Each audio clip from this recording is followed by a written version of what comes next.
करें। आज के एपिसोड की शुरुआत में प्रकाश तात्या को बताता है कि मेरा सारा पैसा बिजनेस से आता है, जो सोनू राठौड़ के बाप की वजह से चलता है, इसलिए सोनू को कुछ नहीं होना चाहिए। तात्या चिंतित होकर कहता है कि अनुपमा अब हमारे लिए खतरा बनती जा रही है। प्रकाश कहता है कि वो तो एक औरत है, हमारे सामने क्या ही कर लेगी। लेकिन तात्या पलटकर कहता है कि अगर गांव वाले खिलाफ हो गए तो क्या होगा। प्रकाश अहंकार में जवाब देता है कि गांव वाले मुझे भगवान मानते हैं, वो कभी मेरे खिलाफ नहीं जाएंगे। तभी कुछ गांव वाले वहां पहुंचते हैं और कहते हैं कि हमें सुनने में आया है कि कोई औरत आपको बदनाम करने की कोशिश कर रही है, आप बस आदेश दीजिए, हम सब संभाल लेंगे। प्रकाश कहता है कि लोग तो भगवान को भी बदनाम करते हैं, तो मैं क्या चीज हूँ। जब तक मेरे गांव वाले मेरे साथ है तब तक मुझे किसी का डर नहीं लगता। इसी बीच सरिता और भारती वहां आती हैं। प्रकाश हैरान होता है। गांव वाले सरिता को डांटते हैं कि अनुपमा को प्रकाश भाऊ के खिलाफ नहीं बोलना चाहिए, वरना वो बर्दाश्त नहीं करेंगे। तात्या सरिता से कहता है कि तुम यहाँ क्यों आई हो। सरिता कहती है कि मुझे भाऊ से जरूरी बात करनी है।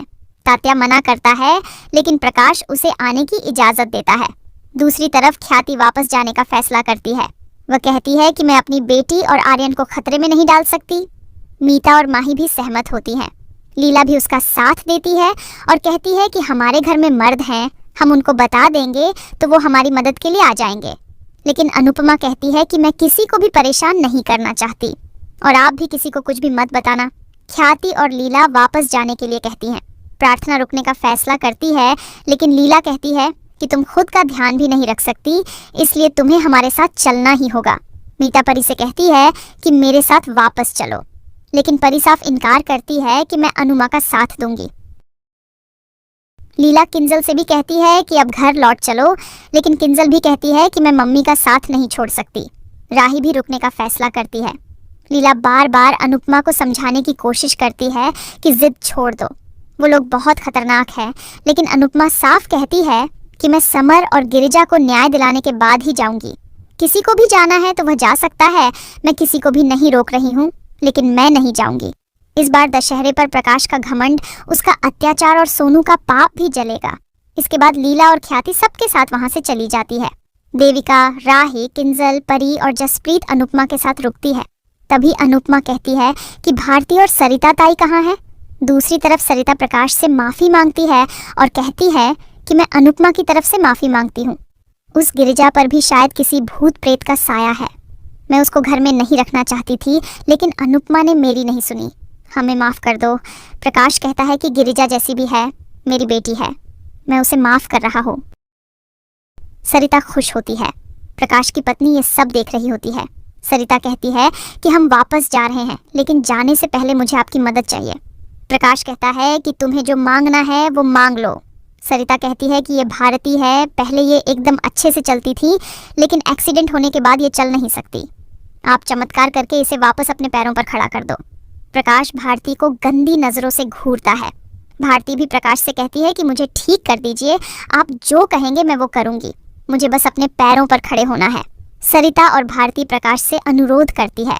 प्रकाश कहता है कि इसके लिए तुम्हें यज्ञ में बैठना होगा। भारती सहमत हो जाती है।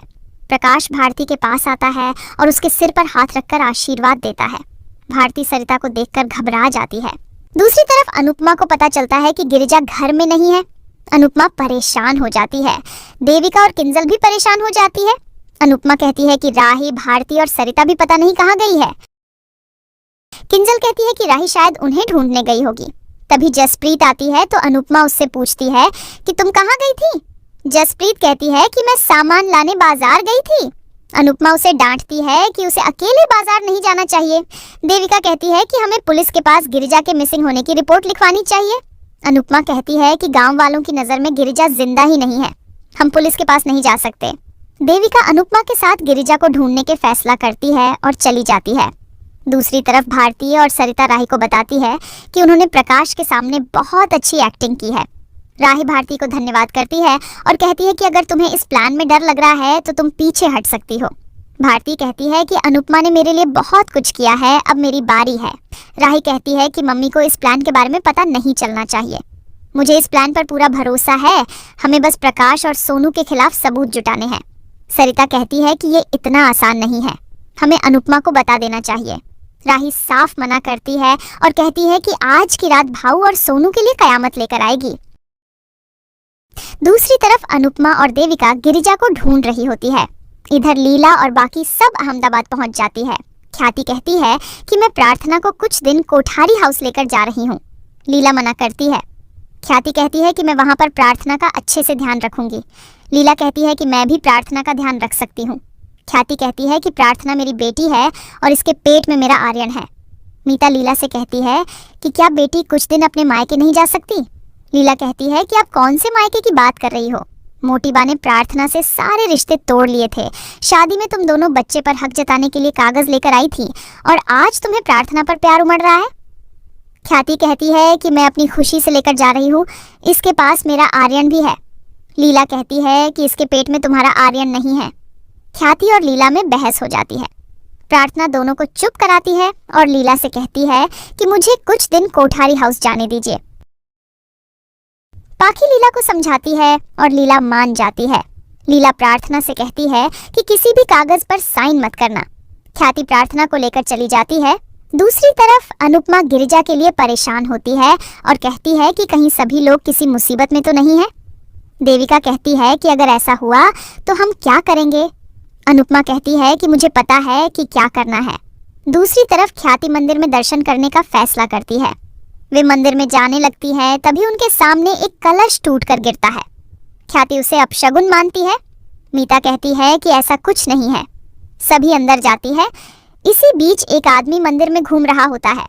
बच्चे उसे परेशान करते हैं तो वह डरते हुए माही के पीछे आकर छुपता है। सभी डर जाती है। उसका चेहरा देखकर सभी हैरान हो जाती है। वो गौतम होता है। गौतम को देखकर प्रार्थना डर जाती है। दूसरी तरफ अनुपमा और देविका प्रकाश के घर आती है और गिरिजा के बारे में पूछती है।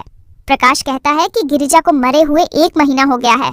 अनुपमा कहती है कि मेरे सामने ये नाटक मत करो, मैं तुम्हें अच्छे से जानती हूँ। गिरिजा ने मुझे सब बता दिया है। वह तुम्हारे लिए खतरा है, इसीलिए तुमने उसे अगवा करने के लिए गुंडे भेजे थे। प्रकाश हैरान होता है। इसी के साथ एपिसोड खत्म हो जाता है। अगले एपिसोड में देखने को मिलेगा कि प्रकाश भारती के साथ बदतमीजी करने की कोशिश करता है। राही उसकी वीडियो बना रही होती है। दूसरी तरफ सोनू गिरिजा को खाई में फेंकने वाला होता है। तभी अनुपमा आकर उसे बचाती है और सोनू को खाई में गिरा देती है। प्रकाश राही को देख लेता है और कहता है कि कोई भी मेरा कुछ नहीं बिगाड़ सकता। प्रकाश अनुपमा को धमकी देता है कि अगर सोनू को कुछ भी हुआ तो राही जिंदा नहीं बचेगी। अनुपमा हैरान हो जाती है। आज का एपिसोड आपको कैसा लगा हमें कमेंट करके ज़रूर बताएं।